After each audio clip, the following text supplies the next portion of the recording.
मगर जमीन पर गुलाब की एक मुरझाई हुई कली पड़ी थी, खून में भीगी हुई। वो चकरा के अयाज की बाहों में ही बेहोश हो गई।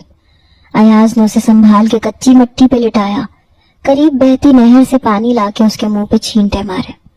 काफी देर की कोशिश के बाद वो होश में आई, लेकिन बुरी तरह चीखने चिल्लाने लगी। अयाज उसे संभाल के नहर पे ले गया, पानी पिलाया, फिर उसका मुंह धुलवाया। कुछ ही देर बाद अयाज की संगत में वो संभल गई। इस बात का जिक्र किसी से ना करना। चलो अब मैं तुम्हें तुम्हारी नानी के घर छोड़ दूं। अयाज उसे अपने साथ ही उसकी नानी के घर छोड़ने चला आया। वो सारा रास्ता खामोश रहे, क्योंकि उसके अंदर इतनी हिम्मत भी नहीं थी कि वो फिलहाल अयाज से कोई सवाल जवाब करती। वो जो बेइंतहा बेखौफ और नडर थी, आज एक पल में उसकी सारी बहादुरी निकल गई थी।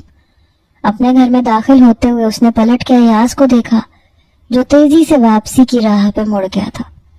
बड़ी मुश्किल से लड़खड़ाते कदमों से वो अंदर दाखिल हुई और सहन में पड़ी चारपाई पर लेट गई। उसका माथा बुखार से तपने लगा था। बुशरा बेगम उसे देख के फौरन उसके पास दौड़ी चली आई। कहाँ चली गई थी तुम? कब से तुम्हारा इंतजार कर रही थी। लेकिन उसकी तरफ से कोई जवाब ना पाके उन्होंने फौरन उसके माथे पे हाथ रखा।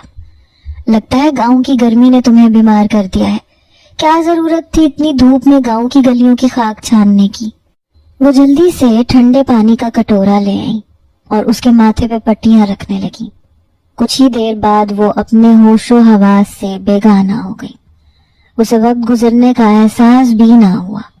और फिर सुबह के धुंधलके में जब माया की आंख खुली तो वो लम्हे भर को समझ ना सकी कि रात का वो सारा वाकया ख्वाब था या हकीकत। क्या वो सच में उस खंडर पे गई थी? क्या उसने जो देखा था वो हकीकत थी या फिर वो कोई ख्वाब देख के उठी थी? यही सोचते हुए वो उठ के बैठ गई। बुशरा बेगम ने उसे जागते देखा तो उनकी जान में जान आई। सारी रात वो उसके सरहाने बैठ के पट्टियां करती रही थी। खिड़की से बाहर अभी भी चांदनी की मध्यम चमक बाकी थी, लेकिन दिल की धड़कनें गवाही दे रही थी कि कल जो कुछ वो देख चुकी है वो सब सच था। नाश्ते के बाद नानी ने उसे गांव की हकीमी दवा दी और उसका ध्यान बटाने के लिए एक पुरानी चादर बिछाई और पुराने संदूक को खोलना शुरू किया जो कई बरसों से बंद पड़ा था। माया चुपचाप करीब बैठ गई। बुशरा बेगम उसका दिल लगाना चाहती थी ताकि उसे गांव में बोरियत का एहसास ना हो, या फिर वो भरी दोपहर में गांव की गलियों की खाक छानने ना निकल जाए।